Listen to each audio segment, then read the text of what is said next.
You never fully understand how fragile your life is until one small moment tips everything over.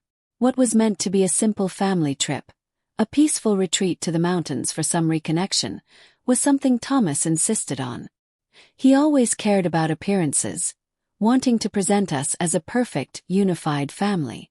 It didn't matter that our marriage had turned into more of a business-like arrangement than a romantic connection, or that Ethan, his son from his first marriage, had always been distant, never fully accepting me as his stepmother. I agreed to the trip more out of habit than anything else. It was what I did: agree, comply, keep the peace. But peace wasn't what I found that weekend. It started with a simple mistake, a mix-up with the lodge reservations. Thomas had booked the wrong dates for our rooms, leaving us one short. He dismissed it casually, suggesting that Ethan and I share a room. "It's just for one night," he said, waving it off. That night, as I lay next to Ethan in the dim light of our shared room, I realized how fragile the family dynamic we had built really was. Looking back, I wonder if it was inevitable, if everything was bound to fall apart eventually, or if it was that one night at the lodge that triggered everything. Whatever it was, the consequences rippled much further than I could have imagined. The drive to the lodge was long and quiet, the kind of silence that comes when people don't have much left to say. Thomas was driving, focused on the road ahead, while I sat beside him, staring out the window. Ethan was in the back, his headphones in, eyes fixed on his phone.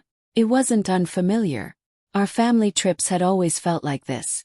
3 people moving separately, never truly connecting. "Did you bring the hiking boots?" Thomas asked, breaking the silence. "Yes," I answered flatly. He nodded, his attention already on the road again. Ethan barely spoke during the drive. He rarely did, especially around me. At 28, he had a quiet, intense demeanor that made you feel like he was always hiding something. He had his mother's dark hair and sharp features, constant reminders of the woman Thomas had loved before me. I didn't resent Ethan for it.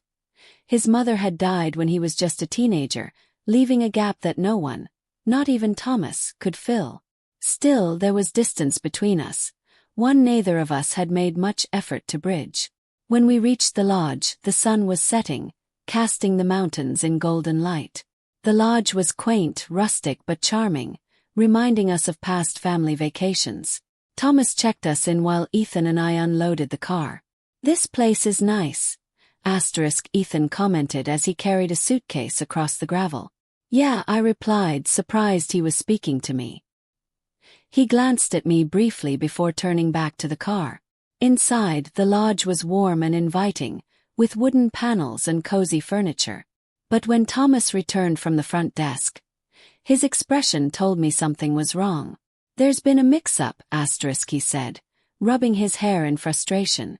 "They only have 2 rooms available tonight. The third one won't be ready until tomorrow." I looked at him, realizing what this meant. "So what now?" "We'll figure it out," he said briskly. "I'll take 1 room, and you and Ethan can share the other." I felt a knot form in my stomach but didn't argue. Thomas had already moved on from the issue, dismissing it as an inconvenience. The room Ethan and I shared was small but cozy, with a queen-sized bed and a warm lamp casting a gentle glow over the quilt. The scent of pine drifted in through the open window. "This is cozy," Ethan said, his tone neutral as he set down his bag. I forced a smile. "It's just for one night." The awkwardness was immediate. I tried to distract myself by unpacking, putting my things away in the small bathroom while Ethan fiddled with his phone.